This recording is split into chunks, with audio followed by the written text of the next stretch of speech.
Hi అండి, అందరికీ నమస్తే. Welcome back to our channel అమ్మ అభిరుచి. ఇవాళ రెసిపీ వచ్చేసి చేపల పులుసు అండి. చాలా కమ్మగా ఉంటుంది. ఫస్ట్ టైం ట్రై చేసే వాళ్ళకి కూడా ఈజీగా చెప్తాను. ఒక్కసారి ఫుల్ వీడియో చూసేయండి, ఎక్కడ స్కిప్ చేయొద్దు. చేపల పులుసు అయితే చాలా బాగుంటుందండి. ప్రాసెస్లోకి అయితే వెళ్ళిపోదాం. ముందుగా ఉల్లిపాయ ముక్కలను అయితే తీసుకోండి. నేను వచ్చేసి 4 చిన్న ఉల్లిపాయలు అయితే తీసుకున్నానండి.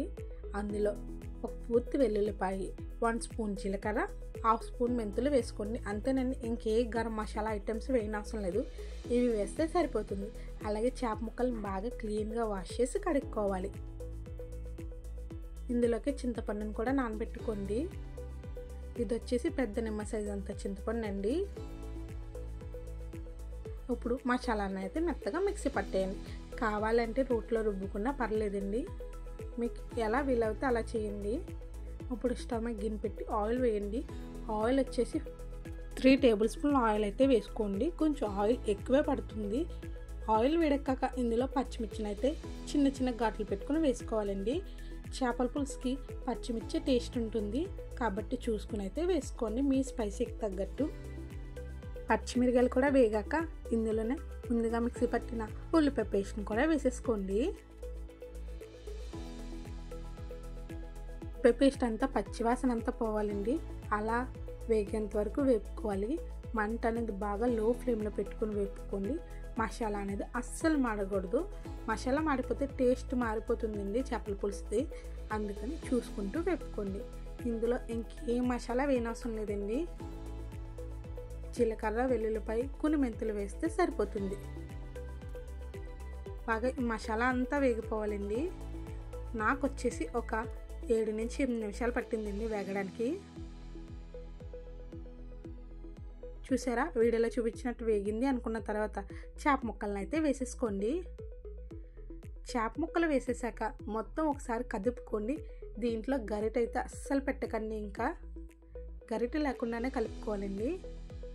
గిన్నె మెదుపుకుంటే సరిపోతుంది. అలాగే స్పైసీకి తగ్గట్టు కారం అయితే వేసుకోండి. 3 స్పూన్ల కారాన్ని అయితే వేసేయండి. కారం కూడా వేసేసాక ఇందులో రుచికి తగ్గట్టు సాల్ట్ కూడా వేసేసుకోవాలండి. ఇంకా గరిటెని అయితే అస్సలు పెట్టకండి, ఎందుకంటే చేప ముక్కలు అనేవి విడిపోతాయి.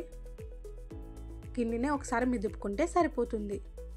ఏదైనా క్లాత్ పట్టుకొని గిన్నెని బాగా మెదుపుకోండి. ఉప్పు కారం వేసి ఒక 2 నిమిషాలు చేప ముక్కలకు పట్టేంత వరకు మూత పెట్టి మగ్గనివ్వండి. అలాగే మీకు వీడియో నచ్చితే లైక్ చేయండి, షేర్ చేయండి. మరిన్ని వీడియోల కోసం నా ఛానల్ సబ్స్క్రైబ్ చేయడం మాత్రం మర్చిపోకండి. ఇంకా మన ఛానల్లో మంచి మంచి వీడియోస్ ఉన్నాయి, ఒకసారి వాటిని కూడా చూసేయండి. ఉప్పు కారం చేపలకి ఖచ్చితంగా పట్టనివ్వండి, ఎందుకంటే చేప అనేది రుచిగా ఉంటుంది. ఉప్పు కారం పట్టకపోతే చేప అనేది రుచిగా ఉండదండి, సప్పగా ఉన్నట్టు ఉంటుంది. అందుకని ఉప్పు కారం వేసాక కొంచెం సేపు మగ్గనివ్వండి. అలా మగ్గాక అందులో చింతపండు రసాన్ని అయితే వేసేసుకోండి. బాగా పలుచుగా అయితే వేసుకోకండి, పులుసు కొంచెం చిక్కగా ఉండేలాగే వేసుకోండి. మరిగేటప్పుడు ఇంకొంచెం చిక్కబడుతుంది. పులుసు ఖచ్చితంగా ట్రై చేయండి, చాలా బాగుంటుంది. పులుసు అంతా మరగాలండి. అలాగే పులుసు మరిగేటప్పుడు పులుపు, సాల్ట్, కారం సరిపోయిందో లేదో చెక్ చేసుకోండి. పులుసు దింపేసే ముందు ఒక 3 నిమిషాల ముందు కొత్తిమీరని అయితే వేసుకోవాలండి. పులుసు మొత్తం మరిగిపోయింది అనుకున్న తర్వాత మాత్రమే కొత్తిమీరని అయితే వేయండి. కొత్తిమీర వేసేసి మూత పెట్టి ఇంకొంచెం మరగనిస్తే సరిపోతుందండి. అంతేనండి, పులుసు చాలా అంటే చాలా కమ్మగా ఉంటుంది. మీరు ఎవరైనా ట్రై చేయాలనుకుంటే ఖచ్చితంగా ట్రై చేయండి. గరిట అనేది అస్సలు పెట్టకండి, గరిట పెట్టకుండానే పులుసు అంతా అవ్వనివ్వాలి. ఒకసారి సాల్ట్ సరిపోయిందా లేదో చూసుకోండి. అంతేనండి, పులుసు వచ్చేసి.